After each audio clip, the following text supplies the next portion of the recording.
Hi, I'm Kat, and 40 weeks ago today, I had vertical sleeve gastrectomy in Kaiser Richmond's program. I had a high starting weight in February of 2018 of 370 pounds. My program set a goal for me to lose, and it was a 40-pound weight loss, so I had to be at 330 before they'd schedule me.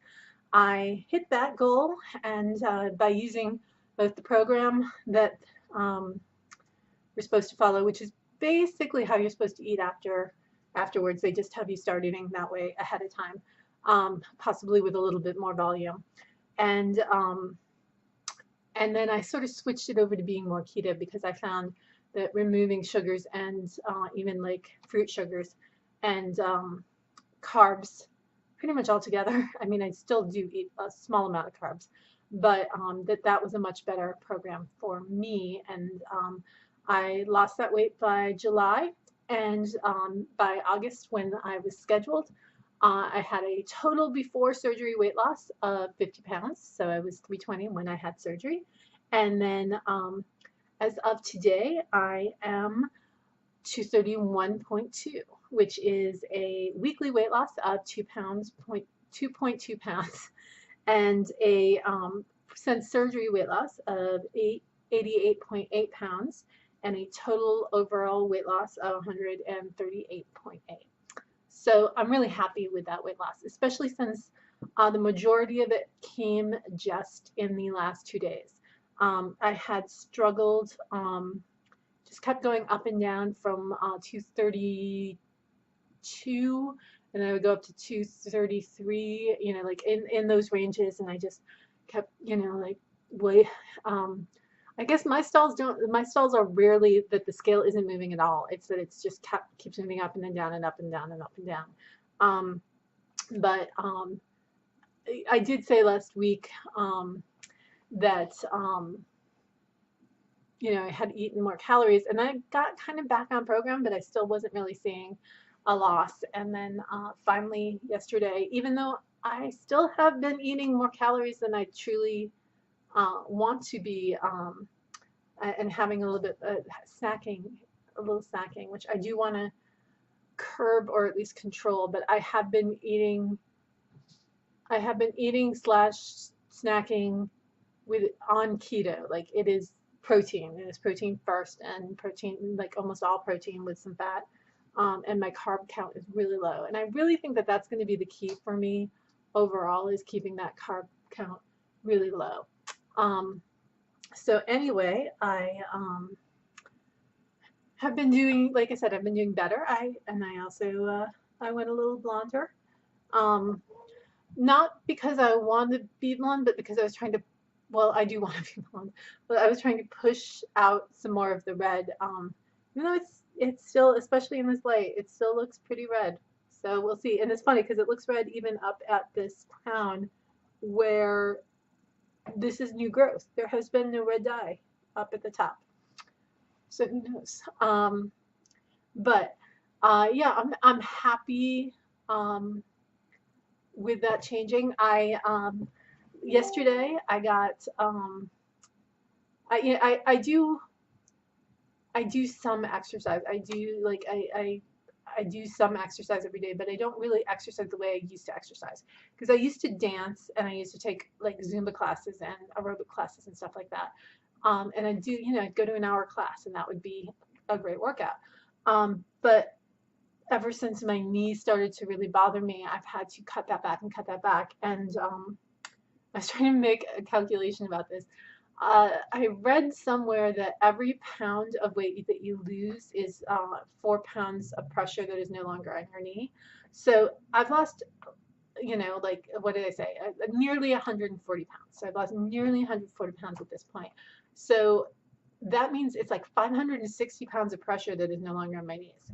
That's great.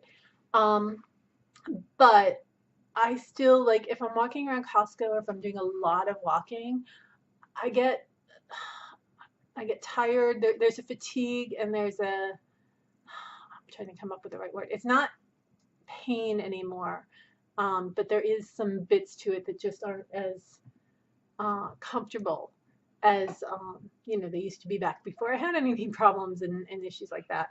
But now that I'm starting to feel better and have some of that pressure off, I do want to go back to taking those classes. But what I've always done in the past, and this has been my game plan for years, is I would think I'm going to lose this weight by exercising. And somebody recently gave me a quote that I just sort of love because I kind of believe it, where you lose weight in the kitchen and you maintain weight loss in the gym. And I'm like, okay, I can understand that. That makes sense. Because I would always go about it this way. This was my old mindset. That I would start exercising, because exercise has never been a problem for me in the past, you know, until I had my knee injury. But I would exercise, and the exercise would make me feel better. And then I want to maintain that feel better, so I'd eat better, and then that would just be the cycle, and it would build on each other, and yeah, weight loss, right? Yeah, it never really worked that way, and most of the reason why is because I'm a big person, and I liked to take dance classes, and specifically in dance classes, I used to be a dancer. Like, I used to be a full-on dancer. I was in a modern company. I professionally danced, was paid to dance. And so being bigger and going to a dance class, I kind of always had a freaking chip on my shoulder, because there's a look on the face of the instructor when you come in, and they see a fat person, and it's like, ah, Christ, I have to deal with this. And they just sort of roll their eyes, or they just sort of get this like, oh, I'm gonna be, and it's like, this is something now, this is a problem. Oh, you can see Goose in the background there. He's still a handful. But the so yeah, I would see that look on the instructor's face, and I'd be like, I'm going to show you. I can do this. I'm going to be better than some of your other dancers, which is arrogant on my part, but it was just a defense mechanism, I guess. So I would usually dance harder than I should dance, and then I would end up, you know, I didn't always hurt myself, but I would likely hurt myself within a class or two. And that was the problem. But, you know, I usually at least got one class where I was like, and that's in your face. I'm such a bitch sometimes. But anyway, I was, yeah, so my cycle, my planned cycle would always break down when I would hurt myself in some way, and then I couldn't exercise as much, and then my eating sort of slipped away, and da da da da da da. So this time, you know, I do some minimal exercises to get me moving, but it's not really the exercises that I was used to doing or that I want to do. But this week I decided I went a couple weeks ago. I think I talked about going to a reformer class, and I really liked it. And then life came up, and I haven't been able to make it back to that class. But I did buy a package of those classes, so I will be getting back to that. But yesterday I was like, oh, I could go to that reformer class, but they didn't have any spots open. So I decided, you know what? I had bought figure 8 workout, you know, it's sort of like a dance-based aerobics thing that deals with crunches with salsa dance type of stuff. It's weird. I saw it. I thought, oh, that looks interesting. So I did purchase that, and then just did nothing with it. Also because it came in a different kind of package. Like, now all of it is online, and I'm just not used to that. I mean, I'm used to things online, but I just wasn't used to getting my exercise that way, so I had to like download an app, and then I have to send the app to the television, and it's all very weird. Anyway, I did it yesterday. I got it up, and I did a workout, and it was the first time that I had done it, and I had not just, you know, like faked it. Like, there was one move that was a little too fast of footwork, like the legs were spread too far and going too fast for me to follow it. So I was like, okay, I'm just gonna mark that part, but I did the arms at full speed. And then there was another move that I'm like, oh, I'm not gonna be able to do those legs, and I was fine. Yeah, yay me. I just have to, you know, keep doing that. So I figure the plan is that I'm going to do that and some other classes that I have. I think I have some Zumba tapes. I have some, other tapes, and start doing those classes until I feel comfortable doing an hour's worth of exercise. And then when that happens, then start looking at going to a gym or finding a class that I want to go to. Although I'm going to go back to that reformer class because I have a reformer at home. I'm very lucky. So I will be, like if I go to one class a week, then I can do 2 other classes at home. But getting back into where my body needs to sit and getting that muscle memory back is important, especially because my body isn't the same shape and size that it was before when I was doing it before. Because I was heavy. I was at least 300, probably 320 um, when I was doing the reformer. So that's, almost 100 pounds difference. Because I did gain weight, like the 50 pounds that I gained afterwards. I didn't really think I had gained that. I was really surprised when it came up. I still thought I was at 320 because once you get to a certain size, you can pack on pounds and your clothing doesn't change as much. I had noticed that, like, I know when you get smaller, the sizes start changing quicker because I'm still in an 18, in an 18 pant, but it took me a long time to, like, I was probably a 26, but it took for 26, 24, 22.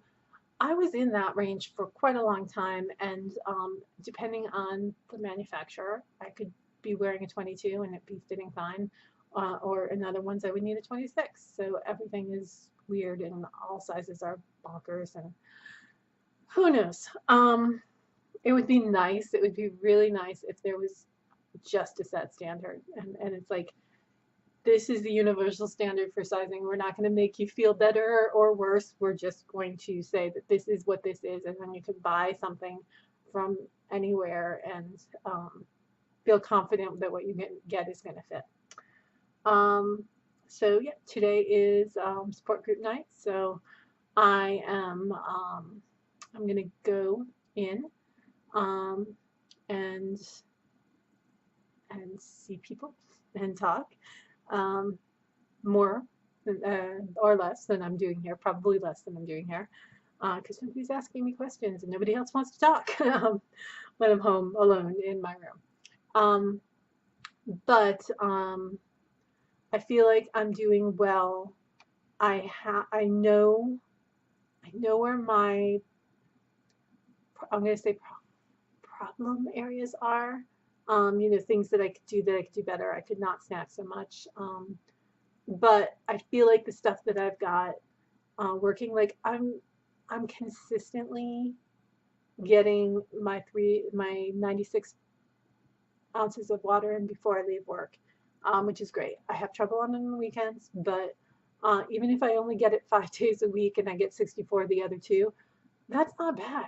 I mean, 64 is what my program requires me to do, so everything else is gravy. And I do think that it's helping. I still need to pee constantly. It is really like I need to pee all the time. Not the best thing. But anyway, I'm feeling good. I wanted to thank the people who commented last week. It's nice to see that you're out there and you're listening, and I hope that I know that when I started, and I still do, when I started my journey, like I just sort of binge watched a lot of people's journeys. I would find people that I could resonate with and maybe look like me, or had similar stats than me, and I just watch how they changed and what experiences they had and what their downsides were and everything like that. And I just watched them and watched them and watched them to see what would work for, like, would this work for me? And that was just a constant thing. It's like, am I making a mistake, or is this a smart idea, or whatever? And I just keep watching and try to figure it all out. And I hope that this is helpful to someone else out there, if you're inside that process. And I have to say, I have found this really an amazing tool And a lot of people, call it a tool, and I was like, oh, tool. It's a, it's a cure. No, it's not a cure. It's a tool. You still do the work. It's still hard. This is not the easy way out. Um, and I see people who, I would not have done this surgery if I were um at the weight I am now, or like I've seen people who do it like at 200 or 250, and I'm like, I would not do that. I would not have had surgery unless I had gotten past the three. I mean, I got past the 300